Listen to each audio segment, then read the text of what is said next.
Ladies and gentlemen, welcome back to my channel for Lost Moss, where everything philosophical is discussed. Now today I just want to give you my thoughts and my perspectives of what's going on in the world right now, especially with the whole incident with George Floyd. I'm sure most of you have seen that video, and we don't need to get into detail as to how that was wrong, and that was murder. But I want to get a bit deeper into this, if you would allow me to. This is something that I really feel like we need to discuss, and we need to try and find out just exactly what is going on, because I think there's more than there's more involved in the story than we're actually told. So first and foremost, I'd like to say that for me, right, this is how I view my life. That not my life just in general, but how I just view the world. Racism exists. We cannot pretend as if it does. That stuff exists, and I look up to a lot of right-wing figures in terms of okay, I was about to say Jordan Peterson, but he's never actually made the statement that he was he supports the right wing. But let's just say Ben Shapiro, Candace Owens, and several more. Whenever I hear them speak, jeez, I just saw a flame. Well, okay. Whenever I see them speak, hear them speak, sorry. For me, a lot of the things that they say make sense. But one point that I just don't agree with all the time is when they refuse to acknowledge that white privilege doesn't exist, and that we live in a society that practices systematic racism. This is something that's evident globally. It's not just in the States, not just in South Africa, not just in New Zealand. It's everywhere. So this is systematic. It has been set out a long time ago, and they planned this a long time ago. But nonetheless,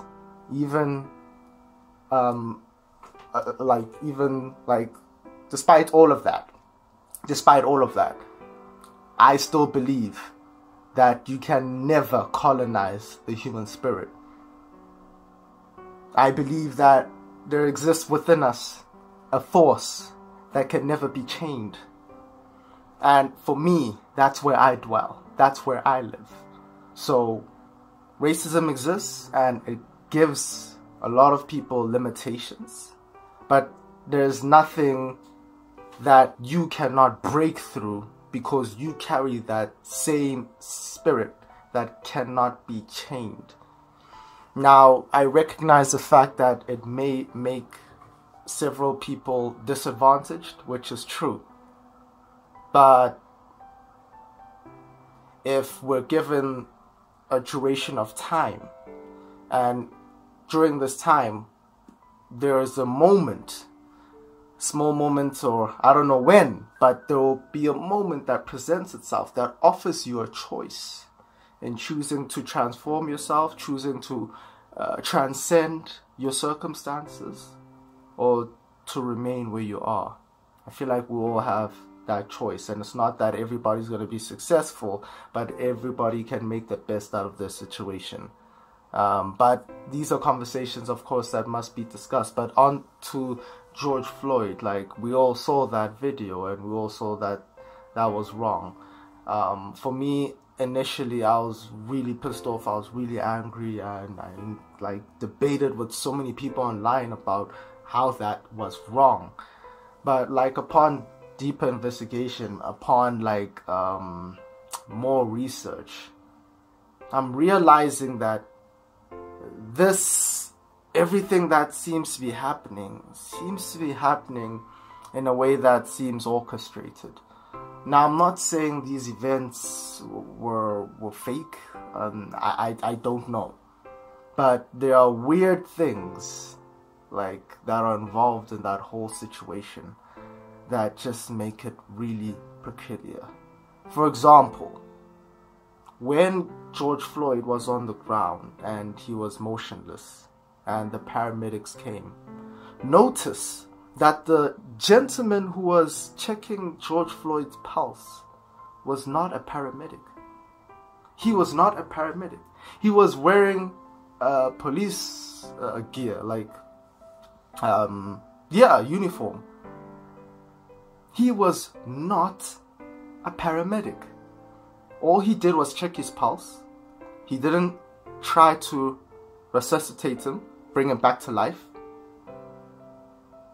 He didn't do any kind of medical procedure like that you would see paramedics do. Did was check his pulse, and they moved him into the stretcher and then took him to the hospital. That's weird. That's weird. And when we look at the policeman's badge, the main guy who had his knee on George Floyd's neck, many sources say that that badge seems inauthentic. Now, I don't know. I don't live in the States. I don't know what the badge looks like. But I'm just citing that there's like concern there, like what's actually going on. Why is it that he's got a badge that just doesn't look similar, or it doesn't look authentic, let me rather say. And there's just many more things. Like, if you wanna dive more deep into it, I highly recommend you watch Young Pharaoh's videos. I'll link the description below, because a lot of these ideas I actually gathered from his videos. Now, I don't agree with everything that he was saying on the video, but he had a point. A lot of his points have validity, and he has proof. He has evidence. Ultimately, right now, there's a momentum that is trying to create division. There's a momentum that is trying to separate us. And I'm talking about it as a momentum, as in those who orchestrate our society are creating this momentum. Now, if you don't believe that there are people orchestrating this society, please do your research. Please do your research. The stuff is it's everywhere. It is everywhere. Do your research. We have an elite group of individuals that are orchestrating and controlling the events of the world. Now, I'm not saying every single thing they control, but they control a good chunk of what's going on. And what they're doing right now, they're fiddling with our emotions. What they're doing right now, they're trying to create tension. They're trying to create conflict. After COVID-19, during COVID-19, people are out of jobs. People have no sense of security. People are forced to stay in their homes. And then when one incident like this happens, especially an incident that is able to stir up a lot of emotion, because it's a racial situation, and that's an important issue. And they use that to stir up our emotions, to get us rattled up, so that they can create civil unrest. And in that civil unrest, more division gets created. Why do they want us divided? Not only did this happen with COVID-19 in terms of social distancing and just staying at home, but now it's even worse because now it's becoming racial. So they want to deepen this feeling of separation. But what they will not televise in the media is the fact that many people are actually uniting more than ever. If you look at the riots and you look at the looting, you'll see actual police officers negotiating with the protesters and having an agreement. And from having that agreement, you see some police officers kneeling down or even protesting with the civilians. But that's not televised. What's televised is the separation. What's televised is the conflict. What's televised is the tension. Because that's what they want. So I'll ask you today. Employ your ability to reason. Employ your ability to question. You don't need to be a philosopher. All you need to be is a human being. Just think about this. This is an opportunity for great change to happen in this world. This is an opportunity for transformation and transcendence into a whole new experience. But that flux, that momentum, if we give it to the hands of the media, of the elite, it's not a bright future for us. Name one time you have watched the media, you have watched the news and felt good about yourself and about the world. Name one time where you felt good about yourself and you felt good about the world after watching the news or after exposing yourself to the media. Just one. Very hard to actually think of one example even, because it's not designed to do that for us. The media is not designed to help us see a positive perspective. So those are my thoughts. I just want to keep it short and brief because I can go even deeper and deeper and deeper. But yeah, I'll keep it short for now. Perhaps maybe I'll talk about it some other time again. But pay attention to what's going on within yourself. Pay attention to the internal climate that they're creating within us. Because internal creates external. Whatever it is that we're harboring internally, all these feelings and all sensations, that darkness, that internal thing will become light. It will become an experience. That which we hold within manifests in the world without. So pay attention to how you're feeling.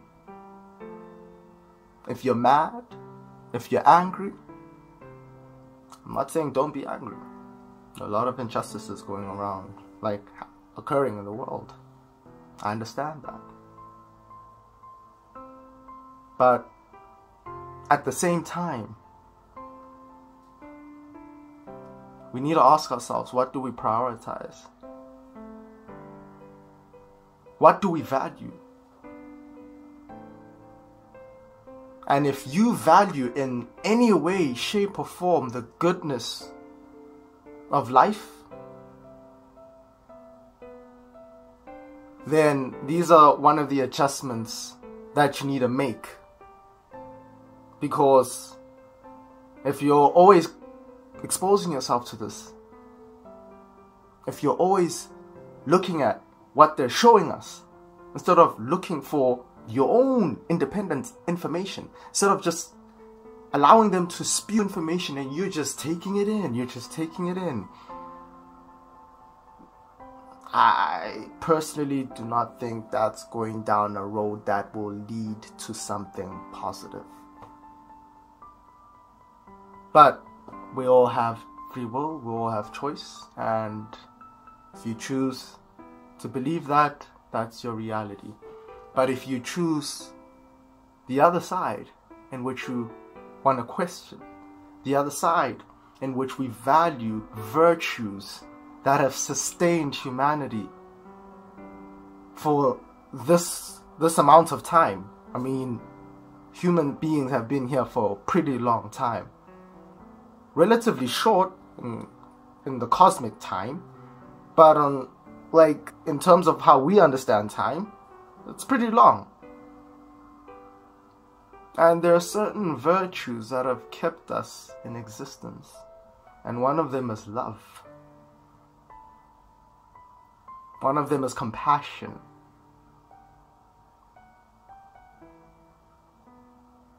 Don't ever let those be taken away based on how we view the world and based on how they are telling us like the world is, you know. Marcus Aurelius like said it all the time, like your thoughts like are a die, like they create the soul, like your thoughts are creating your experiences. We do not have control over the external world, but we do have control over ourselves. It's the dichotomy of control. Segregate that which you can control from that which you can control. And what you can control is what state you live in. Even during this whole chaotic situation that we're faced with as human beings. But anyway, just providing some inspiration there. But I just touched base just a little bit, like about what I think about this. Perhaps I'll extend, who knows, but peace, love, and light, guys. And remember, we are the eternal dreamers. And for those who seek no more, for in the present we find it all. Thank you very much.